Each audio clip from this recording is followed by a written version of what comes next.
शिक्षण हे वाघिणीचं दूध आहे, पण याच शिक्षणाच्या गंगेमध्ये जेव्हा लबाड लांडगे येतात तेव्हा शिक्षण क्षेत्रामध्ये सुरू होतो काळा बाजार. हा काळा बाजार फक्त आपल्या क्लासचे पोरं वाढवण्यापर्यंत थांबत नाही, तर हा काळा बाजार पोहोचतो थेट राष्ट्रीय लेव्हलच्या परीक्षांपर्यंत. 22 लाख पोरांच्या स्वप्नांचा, भविष्याचा आणि कष्टाचा पूर्णपणे चुराडा झालाय. मंडळी, आपल्या देशात एखादी परीक्षा कोणतेही अडथळे न येता, पेपर फुटीचं प्रकरण न होता व्यवस्थित पार पडली आहे अशी खूप क्वचित उदाहरणं पाहायला मिळतील. प्रत्येक सरकारी परीक्षेत एकतर पेपर फूट तरी होते किंवा भ्रष्टाचार होतो. हे सगळं आता इतकं सर्रास झालंय की देशातल्या विद्यार्थ्यांना एकच परीक्षा दोनदा देण्याची सवय लागली आहे.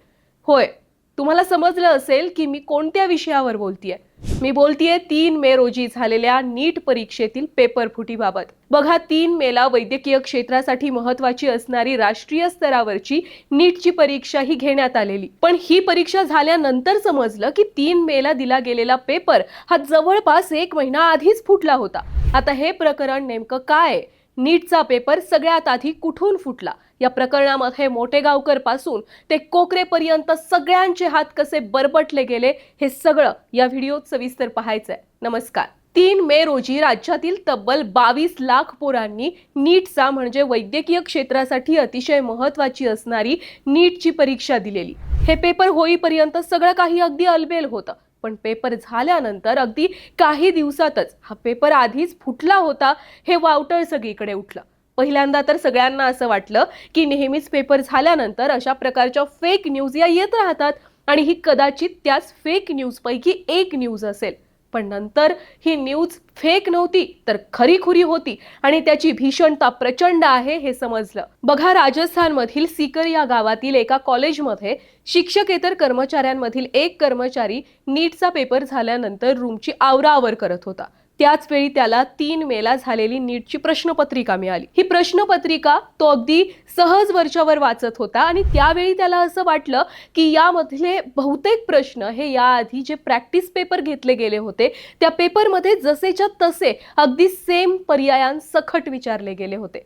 आता हेच प्रकरण जेव्हा वावटळानं NTA पर्यंत गेलं तेव्हा खरं तर नीटची परीक्षा घेणाऱ्या NTA प्रशासनाला जाग आली आणि त्यांनी याबाबत सखोल चौकशी करायला सुरुवात केली. सुरुवातीला तर NTAनं नेहमीप्रमाणे अशा प्रकारची कुठली सुद्धा पेपर फूट झालेली नाही असंच उत्तर दिलं होतं. पण ज्यावेळी अनेक अकॅडमीमधील प्रॅक्टिस पेपरमध्ये विचारलेले प्रश्न आणि नीटच्या परीक्षेमध्ये विचारलेले प्रश्न जसेच्या तसे NTAला सेम दिसले, त्यावेळी कुठं NTAला यावर विश्वास बसला की खरोखर 3 मे रोजी झालेल्या परीक्षेमध्ये पेपर फूट झालेली होती. आता या सगळ्या प्रकरणाचा जेव्हा तपास राजस्थान पोलिसांनी सुरू केला त्यावेळी असं समजलं की पेपर फूट जवळपास महिनाभर आधीच झालेली होती आणि केवळ कुठल्या एका राज्यात नव्हे तर देशातील अनेक राज्यांमध्ये हे पेपर आधीच पुरवले गेलेले होते. राजस्थान पोलिसांनी सर्वात आधी तर 15 संशयितांना ताब्यात घेतलं. त्यानंतर राजस्थान पोलिसांनी महाराष्ट्र पोलिसांना या प्रकरणाबाबत काही अपडेट दिल्या आणि त्यावेळी असं समजलं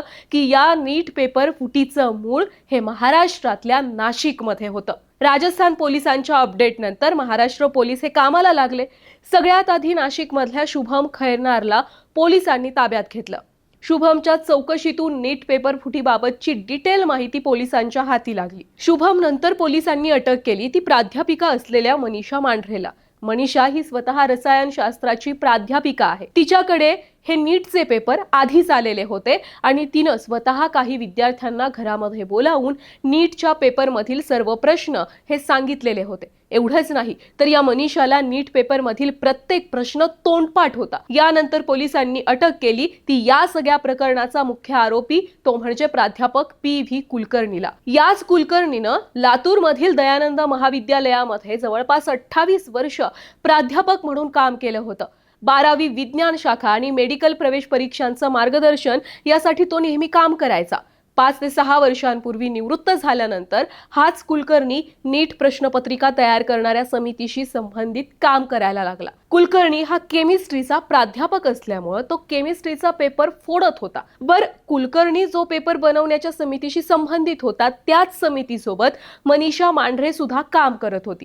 कुलकर्णी आणि मांढरे या दोघांनी समितीमध्ये तयार झालेले पेपर लीक करण्यासाठी पहिलं पाऊल उचललं आणि या दोघांनी समितीमधील तयार झालेले पेपर हे मिळवल्यानंतर ते देशामध्ये सगळीकडे वेगवेगळ्या कनेक्शन्सने वेगवेगळ्या क्लासेसच्या संचालकांसोबत बोलून नोटांच्या बंडलांसाठी हे नीटचे पेपर जवळपास एक पेपर 15 ते 20 लाखांपर्यंत विकला। याच नीट पेपर फुटीच्या प्रकरणामध्ये आणखी एक समोर आलेलं सगळ्यात धक्कादायक नाव ते म्हणजे शिवराज मोटेगावकर। मंडळी, RCC मोटेगावकर सर हे नाव महाराष्ट्रामध्ये कुणाला माहिती नाहीये असा विद्यार्थी नसेल। ज्या माणसानं लातूर पॅटर्न महाराष्ट्रात नावारूपास आणला, ज्या माणसानं नीट पेपरसाठी लातूर हे विद्यार्थ्यांसाठी कसं बेस्ट आहे हे आजवर महाराष्ट्राला दाखवून दिलं, त्याच माणसाचे हात भ्रष्टाचारामध्ये बरबटलेले असतील असा विचार सुद्धा कोणी केला नसेल। जो माणूस छाती ठोकपणे या आधी सुद्धा सांगत होता की मी दिलेल्या मॉक टेस्ट मधले प्रश्न हेच नीटच्या पेपरमध्ये येतात, तेव्हा त्या माणसाच्या सांगण्याला आपण त्याचं शिक्षण क्षेत्रामधलं कष्ट आणि आत्मविश्वास असं म्हणत होतो। पण खरं सत्य वेगळंच होतं। मोटेगावकर सर छाती ठोकपणे जगाला येड्यात काढत होते की बघा, मी तुम्हाला न कळून देता पेपर फोडतोय आणि पेपर फोडून माझ्या इन्स्टिट्यूट मधल्या पोरांना पैकीच्या पैकी मार्क मिळवून देतोय। मोटेगावकर सरांचा खोटेपणा हा नक्की उघड कसा झाला ते सुद्धा पाहू।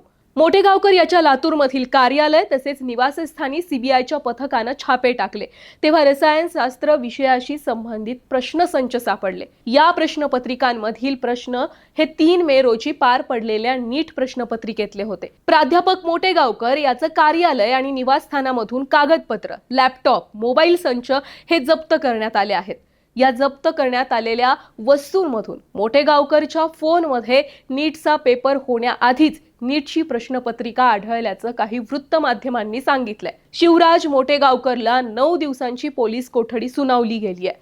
पण विचार करा, मोटेगावकरचा इतक्या वर्षांचा शिक्षण क्षेत्रात उभा असलेला, त्यानं उभा केलेला डोलारा धाडखन पत्त्यांसारखा कोसळून पडलाय। अर्थात यात चूक मोटेगावकरची आहे हे ठळकपणे दिसतंय, पण यामध्ये मोटेगावकरच्या संपर्कामध्ये इतर अनेक विद्यार्थी होते ज्यांच्यापर्यंत हा पेपर आधीच फुटलेला होता। आता या मोटेगावकरमुळे त्या पोरांच्या सुद्धा भविष्याचं वाटोळं होणार आहे हे लिहून घ्या।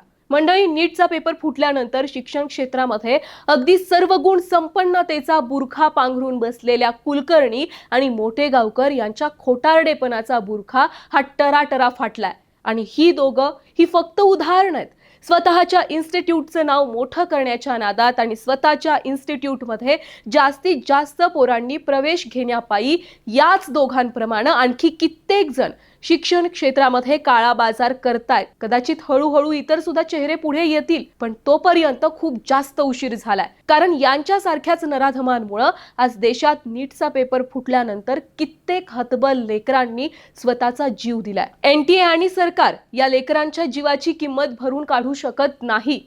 या सगळ्या प्रकरणानंतर जेव्हा अधिकृतपणे NTAनं म्हणजेच नीट परीक्षा ज्या संस्थेमार्फत घेतली जाते त्या NTA या संस्थेनं पत्रकार परिषद घेतली आणि त्या पत्रकार परिषदेमध्ये त्यांनी असं सांगितलं की नीटची परीक्षा ही पुन्हा लवकर घेतली जाईल आणि त्यासाठी विद्यार्थ्यांना कोणतेही अधिकचे शुल्क भरावे लागणार नाही। विद्यार्थ्यांना आधीच्याच सेंटरवर ही परीक्षा द्यावी लागणार आहे। मुळात इथं प्रश्न हा उपस्थित राहतोय की 2015, 2017, 2021 आणि 2024 या प्रत्येक वर्षी नीट, JEE या परीक्षांमध्ये पेपर फूट झाली होती, तेव्हा सुद्धा परीक्षा घेणाऱ्या संस्थांनी अशाच प्रकारची भूमिका मांडली। पण अखेर गुन्हेगारांचं काय झालं? आणि सर्वात महत्त्वाचं म्हणजे जे विद्यार्थी अगदी रात्रंदिवस डोळे फाडून अभ्यास करत असतात त्या विद्यार्थ्यांचं या सगळ्या घाणेरड्या बेशिस्तपणामुळे प्रचंड नुकसान होतंय।